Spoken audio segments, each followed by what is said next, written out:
من لك الحمد ملء السماوات وملء الأرض وملء ما بينهما وملء ما شئت من شيء بعد. أهل الثناء والمجد أحق ما قال لعبد كلنا لك عبد لا مانع لما أتيت ولا موت لما منيت ولا ينفع ذا الجد منك الجد. أشهد أن لا إله إلا الله ولي الصالحين وأشهد أن محمدا عبده ورسوله خاتم الأنبياء وإمام المتقين وأشرف المرسلين. الله أكبر الله أكبر الله أكبر لا إله إلا الله. الله أكبر الله أكبر ولله الحمد. الله أكبر خلق الخلق وحصاهم عددا. الله أكبر أحصى كل شيء قدرا. الله أكبر وشى كل شيء علما ورحمة. عباد الله أوصيكم ونفسي بتقوى الله عز وجل وأن نقدم لأنفسنا آمالا نلقى الله بها، وأن نقدم لأنفسنا آمالا تباعد وجوهنا يوم نلقى الله، يوم لا ينفع مال ولا بنون إلا من أتى الله بقلب سليم. نبي الله تمو مغنيمان ببسي بغدي علي قول لبنكو نيما أبدي على جسرنا بغو دما جغويات كتم غفشما ونالك ولا أدوانا إلا على الظالمين. يادتك مغشكا فن مغمين كرا يركون تونيو بغاي نتيجي على أمبي تانو نلا تانو لمن بس سانكبا ولون فلافا تانو لمن بس دوما كولون فلافا من بس سانكبا ندوغوچه تانو لمن بوفا من بو كوفي تانو لمن بو اوفا e ala de tanu ni kaka e ala de tanu ni dunke tanu le fenye ika jon kanka chinya mi fuye ambeye e ala ka jonye ni ala ye miso kumanti bagatola ni ala ye mu'min kumantiya so bagatola shetigi ka shete sika funya ye e ala fe ambe sereya mashi te min ni bato cila makka ka ni ala kelen pewte mo nyimon bisi baga ambe sharia muhammadu ala ka jondo ala ka cidendo ale de nabi nyimo betimme baga ala ya sharia baga ka nyema do cide umbe mo ko kortalendo ambe ala tanu ambe ala kabaru togofo ambe ala bonya ambe ala bonya ambe ala bonya bato fensite min ka bato ciani ala kelempe wutte je yogonte ala la ambe ala bonya togofo ale de danfe unda aya bek jate ka bek jate do ambe ala togofo ambe ala kabaru togofo ka ala bonya togofo ale ala de fembe jate aba be jate do ambe ala bonya togofo ale ala de ni akadoni ayurwalendo kateme fembe ka akanema yurwalendo kateme fembe ka ala ka jon mbe woshi akanke neyre ani au anka siralanye masamin kabo akorota lendo anka baraw bilanye ka bara nyuma bara ko bilanye yomul kamado mon bisheka anye dawja don min nambe ala kumbe nyogoyo أخذوا يوم لا ينفع مال ولا بنون إلا من أتى الله بقلب سليم يوم القيامة دو نفولت مغن نفاي دنك چامان بيمبولو وتي فوي نفايما قيامة كنكا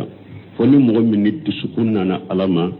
دسكون من سيلغندو دسكون من ناكسلندو القلب السليم هو الذي سلم من الشرك ولقل ولحقد ولحسد والسخط والكبر وحب الدنيا ورياسة فسلم من كل آفات تبعده من الله بني مود سكون كسله ابن قيم كوكا كتابكنا الداء والدواء أقول دسون كسله يبونيه dusukun kisilenye de dusukun min kisira kabo mushrikiyama dusukun min kisira kabo besen koniyama dusukun min kisira kabo nyogon koniyama dusukun min kisira kabo hasiliyama dusukun min kisira kabo jiya kanu nafuro kanu ko juguma dusukun min kisira kabo yere bonyama dusukun min kisira kabo jiya kanuma dusukun min kisira kabo nyema ya kanuma akisira kabo fenwo fenye fenjuguye fenwo mba labo alama akisira kabo ulubema ninde togo dusukun kisile yomal kama do ni mo min ni dusukun na alama dusukun min kisira kabo ni bema otigi nafabe edeye qiyama keneka wottigi ninde be en nafa itigi alafe an kan je jawla barmo hadama de jiya ko ninde antum ba fo sungalo kalo fula tora nace kalo kele tora nace tile damado tora nace sungalo donna abanto fule yuqallibu Allahu al-layla wan-nahara inna fi dhalika la ibratan li ulil absar ala de be su yelema sunu tile hala de bu yelema sunu tile yelema min fulani nye tashi bala jatamina bala mo munun dusukumbe yelike wallahi mbalimo nan dusukuntumbe yelike wallahi ambe nyugon toye ñogon hasiriyan tumba dabila ñogon juguyan tumba dabila ñogon besinkoniyan tumba dabila ñogon faga fu an tumba dabila kele fu an tumba dabila sungalo dona tara kera komi dokukun kele jiyan yere ñanamaya bee ninde e yere ka ñanamaya ninde mire ninna tasi ninna ni mirila ninna ni tasira ninna hakkili bila iddu sukun be yelike ibe sabali ibe muyo ibe jetoyo ibe alabato men ni mo min du sukun te yelike mbale mo balawudo ala kan kisala kan tanga balma hada madon an kanyana maya ambe munu fo ambe munun ke ambe tasaruru de Allah garade kullu nafs جائقة الموت وإنما توفون أجوركم يوم القيامة ومن زحزح عن النار ودخل الجنة فقد فاز وما لحياة الدنيا إلا متاع الغرور alako hada maden kelen be aula ibesa ni ma fenshi de te ni te sa yanene ni ma fenshi de te ni te sa bebesa yomal qiyamah do ala ba usara ka barake tawla aka fotaw aka ketaw qiyamah do ala ba asra ula ni ala yo mogami mabbo jahannaba tasmama kila do arjanna kono eyen ni yoro soro ni yoro min kabbo ko sobe balimo ni njiya nyana ma yatte foye fo damu min ga hadama de marasa وما لحياة الدنيا إلا متاع الغرور jiya ñanama damu te foye fo damu fitini naabe hadamaden nege ki janfa ki marasa mogo sima jugo a demma ka jiya bo jiya ka dugo a demma de jiya de mogo sima jugo a demma ka jiya bo aye siran nin jiya nye aye nin jiya ye ka toye ala ye min wajiba ka nin jiya la kabbaluna kanna fakati ala ñini cogo ñumana dumeli sote ni soye darul fanai darul jawal wama indakum yanfadu wama inda allahi baqi nin jiya te to abe sode kono somin be wuri abe sode kono somin be ba abe sode kono somin be tige abe somin kono somin labantala wama indakum yanfadu wama inda allahi baqi min be awfe jiya kono ya be ba jenne makera cogo coga be ba min be ala fe ko te ba de arjanna de tebba arjanna nemo de tebba ayen yugonda ka tawde no ayen yugonda wa fi zalika falyatanafasul mutanafisun arjanna la garan nema arjanna nema yugondam bahaw ayen yugonda ka tawde ma jiyate wote foye balmaw amme min farauka sungalo banna sungalo tigi ala beere antum be masammin bato sungalo kono o mabba koy o be sungalo re banna sungalo tigi ala be tan labande banna bato tumbe ke tamu labana masamminye o beede saragati bo mabba koy salli mabba nafila salli mabba de nyumaya mabba de bato mabba de sungalo de banna bato beke masamminya beede ayo continue bato la wote ato ciden ko man sama ramadana summa atibahu sitta min sawal kannama sama dahar kasiyami dahar ciden ko ni mo min sungalo su o kofe iyettile woro tugwala salli kalola ako abe komi e yi sibe su mana yi ni dumiran nin ka be komi yi sibe su parce que bara nyuma kele ni yake ala ya ba saratande sungalo tile bisaba ni tile woro su mana sanye kalo tani fula sungalo tile bisaba ni yosu ayo kalo tayinta iye nyumankela la ba sara tandela tile bisaba ye kalo tayin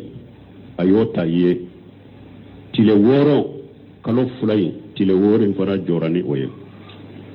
wala be ko mi ye samu me yasu ciden ka kuma la nyine ninde no bora ya anni ibn umara radiyallahu anhuma قال فرض رسول الله صلى الله عليه وسلم زكاة الفطر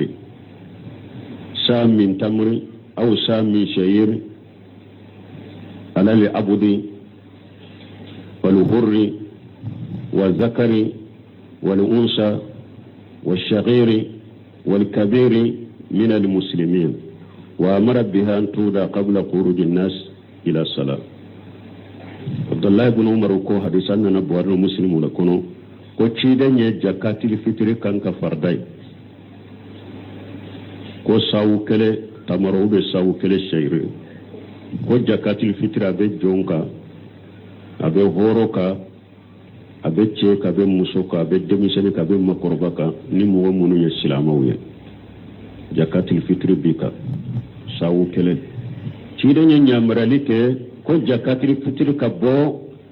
sani ankana salli keneka sawu kele do ka sumali la ko kilo fulani bin ewa garamu binani do ka sumali la ko kilo fula do ka sumali la ko kilo fulani tilanche do taqriba ko kilo saba ko niyo ko ni boy bora do ni ko ka nyogon soso bela jakatul fitri mo ko kelen kala baka yere bi ka jakatul fitri bo ani ka dembaya munun kan nafaqati keri ka wajibi iwe ulu ka jakatil fitri bo jakatil fitri abedi fanta undema hari ni minni ka balima suruye fantan do ibi ka jakatil fitri dama jakatil fitri baraji be ani shinji tugu baraji fula be soro ibolo ola sawu kelende do abe bo hada madem balo de la sanan ka bo kata salli keneka ewa farda de do fana alati sunna de farda de do barakallahu li wa lakum fil qur'anil hakim wa nafa'ani wa iyyakum bima fihi min al-dhikril hakim aqulu qawli hadha wastaghfirullaha li wa lakum wa lisa'iril muslimin min kulli dhanbin wastaghfiruhu innahu huwal ghafurur rahim.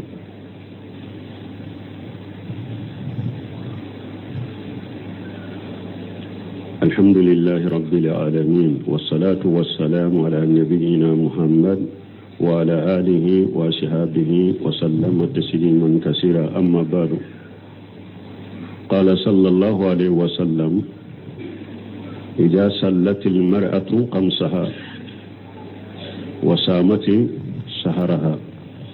وحفظت فرجها واتت زوجها قيل لها ادخلي من أي أبواب الجنة الشيت balmo ciden ka sunna tundo naye salli kutuba kalate o yasur mikro kote musawte ciden kamme naye kutuba kala cewuye abe jigi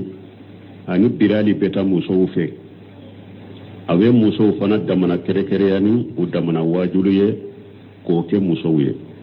o ye ciden ka sunna doni ke ko ni mikoro be awum bolo ni ye kutuba kala kutuba laba muso fana kere ya ni wajuli doye ani hakili jigi do ko mi ciren tumba ke cogomi ni mikoro ti bolo ni ye kutuba kala cewuye na yasuru mikoro ti bolo ibe jigide ce damado be faraika ibe ta muso fana fanfere la kata u kaddama na wajulu do puye o de ciren ka sunna men ni mikoro bi bolo kaba u tilo bi kanna ibu de wa damana kere ni u kaddama na wajulu ki to ijo yorola to ciren ko akon muso akoni ka farda salli duru salli ku sallu u chogola ku ka wakati koloshi yi ka sungalo su hari ujurani darura kera sababu ye juru mununta sungalo temelen ko fe yi ka juru sara yi ka tafe bolo koroshi yi ka chela bato yi che nyamare ni fengo fenye ni sheko balaiya ke minte ala sosoe ako yo malika maddo ala be malikaw de bila malikaw ku wele malikaw be muso wele qiyama keneka be kunka ube bile ka suwala ube arjanna da shegi be da yele ka fo muso masina arjanna da shegi da yele len fule da min kadiye dono oye da min kadiye doni oye muso aka joyoro bade be ni islamiya la islamiya man nyina ko de anyo de fo an ko islamiya ka sedu su folo kera muso de sumeya mo folo mi nyi islamiya de mena kan na folo ka finance fo cide sallallahu alaihi wasallam amba khadijatu ko marasan de tundo me ko marasan min do alle tunte waya sikede aba no de la waya sikela de babulo ani cide nyere yen nyogondo o de senfe tuma mi alebe danna ya maude nyini cewu kwa kan na fulu duma abeta ewa ko marasa ya kenai jamana kofe dugu kofe uye ciden ko faye aya kan na fulu ta ka di cide ma ani cide nyen nyogondo de sababula ya jogo do ka kadana yau na kala halado ako ciden ka le furu ewa kan na fulu aya kan na fulu labila cide nyede sallallahu alaihi wasallam an ba khadijatu ya kan na furu labila ci da ka demenai ka demene a yere fangaye ka demene a yere ka hakilnaye ka ciden demene akan nafoloye amba Khadijatu fo kata ciden sama ñina ko hari ni ciden ye saga min faga namba Khadijatu te jiyan kono mais tere muso munun be ciden bu ni yorobo amba Khadijatu ye min kay nama ñina atumba tere muso ni yorobo hari na ye saga faga ama ñina ko fo kota sa sura de be Qur'ana kono ko suratul nisa muso ka kiru de bo kono sura surman do be suratul talaq muso ka bilali ko de be sura kono sura do be yere muso do tara to maka wele maryam sura to dara ko suratul maryam ale yere to fora ala fe aya kono nabiyuna wa aw muso de yu bange cede wa aw muso de yu bange doni ka baka bele bele baw ni muftin karam mo baw ciri tigala nganaw aw muso de yu bange aya janto yere la aya yere kolosh akana yere to jiya bolo akana yere to jiya dunkew bolo jiya ani jiya dunkew u yesilembe fengo fenna sisa silamaw cela u yesilamaw ko muso nu ka demisenu de jiya dunkew jiya don jiya silamaw jugu u ka kalmunu ka kumaw anu ka filimeni fen u ya benyashi silamaw ka muso ni silamaw ka fonankew de mabbi aya jantaw yere law kana tanaw yede alay de yaw bonya ala de yaw karama jahiliya la wulu yaw dogoya de utuntaw jate yere silamiya de yaw dadala silamiya o de muso do dala akana nyina silamiya ko bay aka janto yere la hijabu aka janto hijabu la de tidan ko simfani min ummati lam arahuma min ahli an-nar akum mo kalite fula benne kam mantula ubedo jahannaba tasuma de kono nemu ye folo de ubena ne ko fede irjalu ma hum shiyatu kajnabil baghar yadribuna biha an-nas akum mo kalite fula wulu ye chewde busande bu bolo komi misiku ube mo tonyo ko mo nayi halisa sarahu bagaw yennu numbila sahibu surta ko fini tigu munumbe mo bugo ku tonyo fini tigu munumbe ke mo bugo la ki tonyo ki bugo kasoro hakete halisa sarahu bagaw yobila uluka mo munu busambe bolobe mo tonyo ka bugo fu ama bugo kunke ni nyefore fulana chiren kan nisa'u kashiyatu ariyatu mailatu mumilatu urusuhunna kasinimatil buqtil maila la yadkhuluna aljannata wa la yajiduna iriha inna iriha la yujadu min masiratin kaja wa kaja arwahu muslim chiren ko katif kalite fulana woyem musawde fera bocca mambu bolo ne usutura lente fera bocca mande bu bolo de mislamiya sariya je chogola ni ye ulankolo de bake katama hadisa saro ba ko chogodi ninna muso fini chaman pa bolo mi aya bekala aya kala ya akala kasurunya na yu douta ka farkolo sutura wo fini fula bolo de mi ay fini fege fege lendo na ye fini ndo mi be fini nkoro iba ye ni fini sanfelay fini fula la de mesariya la lankolo de fule katama uda ye fini aya kala ka koro ayerela fini korolen bala inya ba ka fitina yorobe inya ba ka fitina yorobe la fini nkoro telemanta korola la fini fulala mesariya la lankolo de fule katama uka akomu so munum be do tasuma kono kute do arjanna kono kute hari arjanna kasa soro nuna ukam man kutu de fulani ne hera bo chaman bu bolo de mesira me sariya ye chogo da ulan kolon de betama awa ube ukun dilan chogo dola ka mesi do kunna ube kamisoro siri chogo dola muso kele abe komi niya ya abe komi kunkolo fula de bala